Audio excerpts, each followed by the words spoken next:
Hello guys! Kumusta na po kayo? Welcome back po ulit sa Luto Pinoy sa Amerika. And for today's video po, tayo po ay magluluto ng dim sum chicken feet.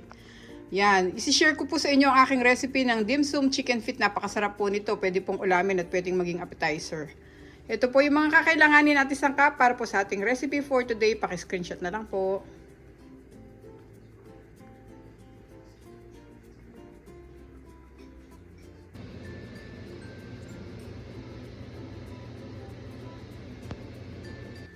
Yan, sa mga bago po dito sa aming channel, sana mag-subscribe po kayo sa Lutong Pinoy sa Amerika.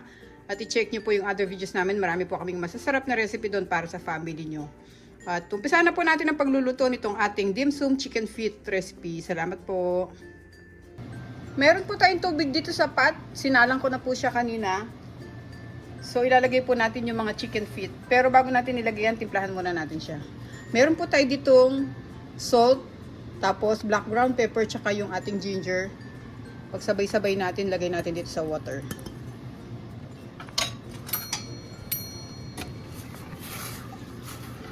Pakukuluan muna natin tong ating chicken feet para mawala yung lansa niya.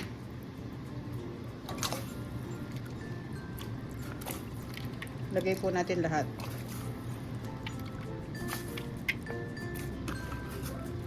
Takpan muna po natin sila. At hintayin natin silang kumulo. Okay guys, ngayon tong ating chicken feet kumukulo na. Bali kaninang kumulo siya, binilaan ko lang siya ng mga 5 minutes pa. Hinayaan ko pa silang kumukulo dito sa tubig. Ngayon pwede na natin silang tanggalin, i-drain natin.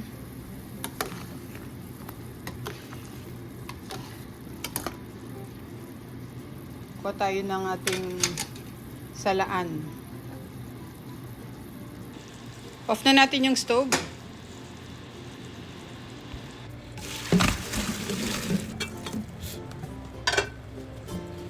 Ngayon guys, ito na yung ating chicken feet. Palamigin muna natin ito bago natin sila timplahan.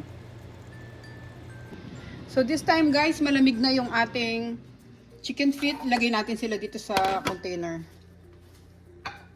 Titimplahan natin sila ng salt and pepper. Tanggalin nyo na lang yung mga luya, no? Ito may natira pa. Tinanggal ko na yung iba kanina. So lagyan natin ng konting asin. Para may lasa lang sila. Tapos, yung ating black ground pepper. Lagay din tayo ng harina kasi piprituhin natin tong ating mga chicken feet. Yan ang sikreto ng mga Chinese restaurant. Kaya, pagka nilagay nila sa sa pressure cooker, pag naluto sila, hindi sila masisira. Tapos, sila, yung parang nag-expand. Maganda yung magiging texture. Kaya nila piniprito. Pero mag-ingat tayo guys sa pagpiprito kasi matalsik to pagka pinirito natin dahil puro sila balat. Yan. Ganyan lang. Tapos piprituhin natin sa labas. Para iwas dito sa loob. Yan. Pwede na yan. Labas na tayo sa backyard para magprito. Okay, buksan na natin yung grill. Yan, naglagay na ako kanina ng mantika dyan. Tapos ito yung ating chicken feet. So, open natin. Hintayin natin uminit yung ating mantika.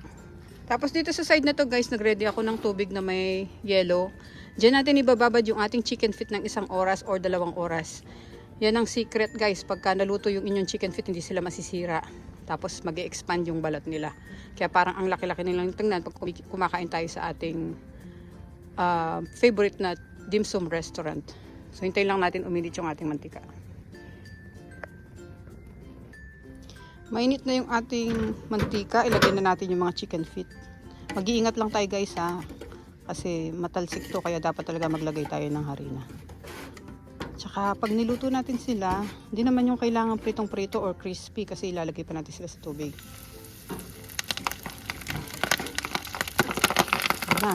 Takpan natin. Uy, medyo alalay lang kayo kasi pumuputok talaga yan. Pag tahimik na siya, tsaka natin siya bubuksan. Yan, medyo tahimik na. Buksan natin. Nakatakot lang kasi pumuputok.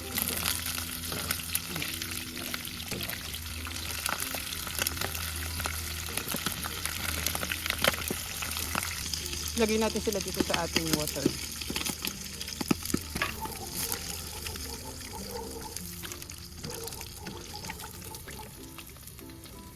tatakpan nyo lang kaagad para hindi kayo matalsikan. Sunod pa natin yung iba hanggang matapos natin.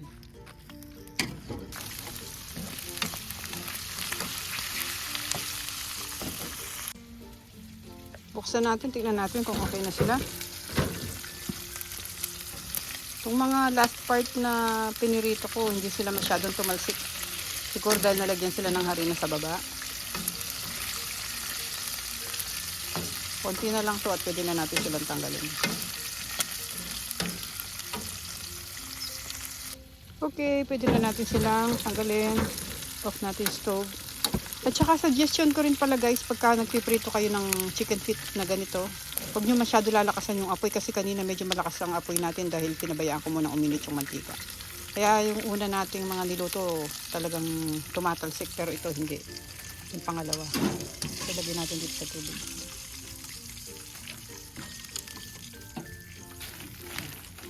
Hayaan muna natin sila dito ng mga 1 oras hanggang 2. Balikan ko kayo bago natin sila lutuin sa ating pressure cooker. Okay guys, after more than an hour, ito na yung ating chicken feet. Check natin sila. Yan na sila. Yan. Ganyan yung sinasabi ko guys, parang mag-expand sila ng konti. Kaya pagka niluto nila sa pressure cooker, lumalaki sila. So ngayon nilalagay na natin sila sa ating pressure cooker. Tinanggalan na natin sila ng tubig.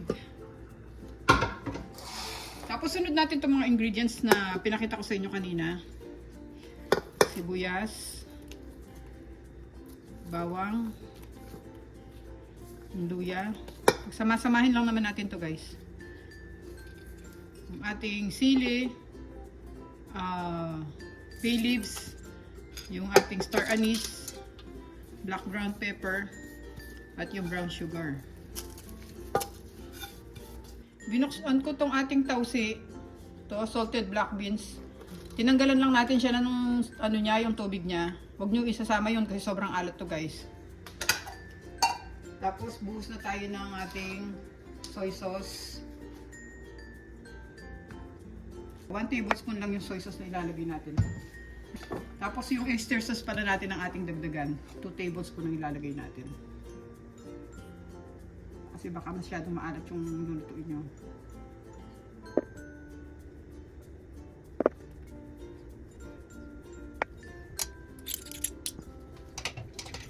Ang ating mirin, 1 teaspoon lang. Buhos natin yung ating tubig.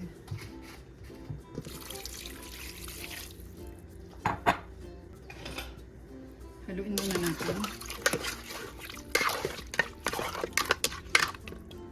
Pagkatapos, lagay natin yung ating atsuete. Bali, dinisolve ko lang siya sa water kanina. May nilagay natin. Pampakulay ito sa ating chicken feet. Ngayon, optional lang guys, kung gusto niyo maglagay ng peppercorn, maglalagay ako ng konti. Yan, kasi may black ground pepper na tayo, pero gusto ko pa magdagdag ng konti. Ayan. Yun. Lagay natin yung ating sili. Gugupitin lang natin sila para maanghang. Kung ayaw nyo ng maanghang, huwag na kayo maglagay. Optional lang naman yun. Okay, ayos na tong ating chicken feet. So, ilagay natin yung takip. Pakukuluan natin to ng mga 50 minutes. Lock natin. Buksan natin yung ating sa meat. 50 minutes lang, malambot na to. Hintayin lang natin siya mag-preheat. Tapos pagka kumukulo na siya, tsaka nyo bibilangin. Okay? Guys, waiting pa rin tayo. Nasa 17 minutes na lang siya. Hintayin lang natin siya matapos. Okay guys, malapit na pong matapos. Ayan na. Yan. Pwede na natin siya i-off. Tapos buksan muna natin yung steam. Di pa natin sila pwedeng i-open. Para mawala muna yung hangin. Yan. Ngayon guys, okay na. Tahimik na yung ating pressure cooker. Wala na yung steam. Open natin siya. Tcharan! Yan na ang ating mga chicken feet. Yan guys, oh. Tignan nyo, oh. Buong buo pa rin sila. Diba? Ngayon guys, kukuha tayo ng konting sauce. Para palaputin natin yung kanyang sauce, lagyan natin ng cornstarch. Ganyan ang ginagawa ko kapag medyo parang kita mo masabaw siya. Yan. Ganito lang, oh. Lagyan natin to ng cornstarch, tapos ibubuhos natin. Pero ibubuksan ulit natin yung ating pressure cooker or yung ating crock pot sa boil. Tayo natin siyang kumulo. Bago natin ilagay yung cornstarch natin. Ito guys, so naglagay ako ng 1 tablespoon ng cornstarch dito sa sauce. Pampalapot lang naman ito. Pero kung gusto niyo ng as is, ganyan na yung gusto niyo, okay na yan. Nasa boil setting tayo, kumukulo na siya. Buhos natin tong ating dinurog na cornstarch dito sa ating sauce.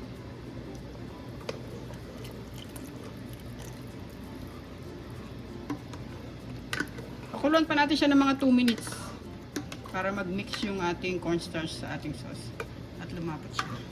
Okay. Babalik ulit yung takip for 2 minutes. Okay guys, ito na po yung ating chicken feet or dim sum chicken feet recipe. Yan. Okay na po yan. Pwede na natin siyang i-off. Bali, palamigin lang natin para lumapot. Lalapot pa po kasi ito eh. Bago natin siya ilagay sa ating serving plate. Salamat po.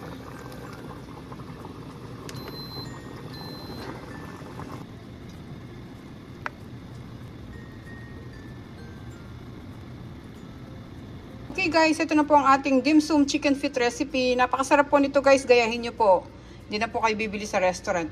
Maraming salamat po guys sa panonood sa aming channel Luto Pinoy sa Amerika. Sana po paki-check nyo po yung other videos namin at huwag nyo po kalimutan mag-subscribe. Ingat po tayong lahat guys. Salamat po sa panibagong araw na naman po na lumipas at salamat po sa Diyos sa lahat po ng mga biyaya. Maraming salamat guys. Ingat po tayong lahat. God bless po. Ito na po ang ating recipe for today. Ang atin pong dim sum chicken feet recipe. Salamat po.